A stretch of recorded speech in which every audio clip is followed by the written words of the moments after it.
Welcome to Morning Devotion with Ken Gurley. Devotions designed to inspire you on your daily walk with God. Here's your host, Ken Gurley. Hey, good Thursday morning to each and every one of you. Happy that you're here. Happy that you're with us in between Christmas and New Year's. Traditionally a difficult time to get people on morning devotion, but I'm happy you're here. Thankful for this opportunity to share with you, and getting ready to head back home, and looking forward to a great New Year's weekend. And here we are this Thursday, December 29. Tomorrow, finishing the 12 tests of character. Today, am I generous? Am I generous? 12 tests of character. That's just good. It's been good. If you're on YouTube, subscribe. Talk to us a little bit on YouTube. Share this with others. Facebook, follow, talk, share with one another. 2 separate groups, all part of the Morning Devotion family, and then many thousands more each day joining in on different platforms and feeling like they're a part. And you are a part. And we're very, very thankful. So as you may recall, if you've been a part of this, 100 years ago in the Ladies' Home Journal, Harry Emerson Fosdick was a pastor in New York City. Harry Henry. I've heard both. He penned 12 essays. He called them tests of characters. One of them was magnanimity. I guess that was a popular word 100 years ago. I'm going to put it in our term, generosity. Am I generous? Do I have a generous spirit? Am I generous with my time, talent, treasure? Am I generous overlooking faults and others, showing mercy? Over the years, I've learned something about God. Solomon said, cast your bread, Ecclesiastes 11, cast thy bread upon the waters, for thou shalt find it after many days. Give a portion to 7 and also to 8, for thou knowest not what evil shall be upon the earth. So that when evil comes upon the earth, and your tendency is to grip, Solomon said, release. Yes, I know prices are high. I know interest rates are going up. I know there's difficulty. But Solomon said, cast your bread on the waters. And this is what I feel impressed to tell somebody, that if you will release it, the windows of heaven are already open. We do not labor under a brass heaven, a brass sky. The windows of heaven are open. And God longs to pour out blessings. But are we capable of receiving those blessings? Are we capable? Have you ever thought that generosity is a sign of character? I travel through Houston, travel all over the world, but when you travel through your own neck of the woods and you see names of buildings who are named after people who not just accomplished noteworthy things, but who laid aside legacy and through generosity gave back into the community. That's what we see. We see that all throughout Houston when you go. Buildings named after people, charitable trusts, that they said, I want to leave behind a legacy. I just feel like telling somebody, there's something good headed your direction. It's on its way. 12 tests of character, am I generous? This is number 11. But before I go any farther, this is December 29th, folks. That may just be an ordinary day to you, but it's a special day for us, for me and Tessie. 44 years ago today, we said I do, we will. And this is our wedding anniversary. And this was the only time of the year that my dad was off the slope. I was between semesters in school, and it's a terrible time to get married, really. And I feel sorry for anybody that does during this time.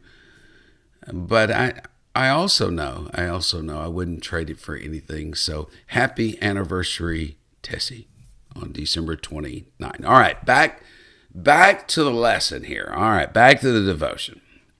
It was March 29, 2011. There was a terrible accident on the Pacific Coast Highway in Dana Point. A semi-truck had T-boned an SUV, and the smaller vehicle was pinned beneath the larger one. Fortuitously, firefighters from Paramedic Engine 29 had been returning from another call, and they were nearby to the fiery crash. By the time they arrived, Dr. Michael Shannon's SUV was engulfed in flames. A pediatrician was pinned inside the vehicle. And quickly, the fire crew extinguished the flame, used jaws of life. They extricated him from the car. Leading in the effort that day to save the doctor was a young man, 30-year-old Chris Trocchi was his name. Chris Trocchi was his name. He had helped extricate Dr. Shannon from the car, and raced him to the Mission Hospital. There he would spend 45 days recovering from not only the burns, but internal injuries. What's interesting is that doctor and that paramedic had met before. They had met before. The doctor had held Chris, the paramedic, in his hands 30 years before. You see, Chris had been a premature baby, weighing only 3 pounds, had a little chance of surviving. But Dr. Shannon stayed with that infant round the clock, watching over him until his health improved and the boy was stable. And 30 years later, the child he saved also saved him. Dr. Shannon told a local news station, it's amazing to watch them all grow up. But to have one of them come back in your life on a day you really needed it, that's incredible. Today, Dr. Shannon is a pediatrician to Chris's newborn son. You see, there's just a law of harvest. We reap what we sow. There's a law of harvest. Maybe the line is not so direct as it was with Dr. Shannon and Chris, but it's there. Oh, yes, it's there. That the person who's willing to expend of themselves will eventually see it return. That it comes back.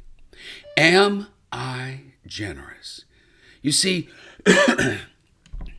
excuse me. You see, when you're generous, what you're really saying is, when I release things into God's hands, I'm trusting Him. He knows where it's going. He knows what will happen to it. I'm being trusting. I'm trusting God. I'm trusting the Lord. Generosity is an expression of your faith in God. That God's got it all, God's in control, and God will make a way out of no way. This passage is familiar, casting your bread on the water. What does it mean? There are several interpretations, and I've found like 7 or 8 different interpretations. Let me just share 2 or 3 of them with you. Cast your bread on the water. That could mean bread corn. You know, there was bread corn and there was seed corn. Cast your bread on the water. In other words, take the grain and ship it out. Send it out. In exchange, you ship your grain out, and the same dock that it went out, someday another ship will come back. After many days, that ship will come back, bringing things from afar, spices and all sorts of things. The saddest thing in life, I think, is to watch someone waiting for their ship to come in and they never sent one out in the first place. You have to cast your bread on the waters. You have to engage in trust to send things out before something will return. That's one interpretation. Another interpretation of casting your bread on the water, in the good times, loaves of bread would be placed in baskets and taken to the middle of the stream. And the person would thank God for a good harvest. And they would lay the basket in the stream, and the basket of bread would float downstream because they were taught. If you're ever in need, you go out to the river where you cast your bread on the water. And someday, after many days, maybe you were generous in the past, but now you're in need. Go back to that point of giving and wait and wait. Don't worry about what's happening downstream with what you gave.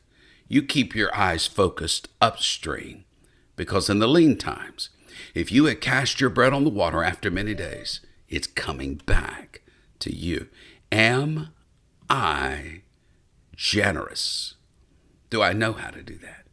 It's one thing to lay your bread on the water in the good times. It's difficult to do it in the lean times. Oh, yes, it is. You remember in Genesis 26 where it says Isaac sowed in that land. It was during the drought. He actually sowed in the land and he reaped 100-fold. It's not hard to give when you've been blessed, but it's hard to give when you're stretched. Have you ever been stretched? Oh, yes, we have. That's when we find it difficult to give. Most probably, though, what most scholars believe this means, cast your bread on the water. The idea is that there were agrarian people that lived along the banks of the river. Ever so often, a river would go into flood stage. Yes, and land that was not normally cultivated could be cultivated because the waters spread everywhere. Rivers out of banks. And those ancient people were taught, when you see the river flooding and you see land that is irrigated that normally would not receive water, remember, cast your bread on the water. Don't just go get your seed corn, that's which you would reserve to sow in normal times. But get the bread corn, that which you had planned to eat, and pull them both together and give it your best. Because in this way, the crop is going to be bigger, the harvest is going to be bigger than you would ever imagine. Am I generous? In my Bible, I come often across the parable of the sower. You know the story. He goes out to sow along the wayside, stony ground amidst the thorns and good soil. And from that ground would come 30, 60, or 100-fold. He could have sown only on what he perceived to be good ground. But there was a certain abandonment about his sowing. He sowed generously, indiscriminately. Within each of our hands, we have seeds of time and talent and treasure. We can withhold it, many do. We can tuck it away, and many do. We can give a little, pass for our conscience, some do. Or we can give generously. Solomon in Proverbs 3 said, withhold not good from them to whom it is due. When it's in your power, when it's in the power of your hand to do it. If you've got it in your hand, make sure it's in your heart to sow, and to sow generously. Solomon said, withhold not. Don't hold back. He seems to emphasize this in Proverbs 11. There is one who scatters, yet increases more. There is one who withholds more than is right, but it leads to poverty. The generous soul is made rich. He who waters will also be watered himself. In other words, there is a reciprocation promise. There is a cycle of sowing and reaping. There is a cycle of investing and getting a return on that investment, of giving and receiving. If we're generous, We will be blessed. And I want you blessed. I want you blessed beyond measure. In the parable of the sower, no mention is made of him when the harvest comes. That's the abandonment needed. Paul said, one sows, one waters. God gives the increase. But Solomon insists the one who casts his bread on the water is going to get it back. It's going to get it back. Do you know that one of the greatest causes of negative thinking and poor mental health is self-absorption? Selfishness inclines people toward failure because it keeps them in a negative mental rut. I mentioned Dr. Carl Menninger a couple of days ago, who Mirth Menninger clinics that were all over the United States and for mental health. Someone asked him, what would you advise a person to do if he felt a nervous breakdown coming on? Most would expect him to say, consult a psychiatrist, do this, that, go get testings, do this, do that. But Menninger, he didn't say that. He said, if you're feeling a nervous breakdown coming on, lock up your house, go across the railroad tracks, find someone in need, and do something to help that person. I believe that's true. I believe that most of us get so focused on ourselves and our own thoughts that we forget the healing virtue that comes with releasing our faith. That's why Menninger said generous people are rarely mentally ill people. Because a person who is less likely to focus on themselves is also trying to help someone else. Cast thy bread upon the waters. It's coming back.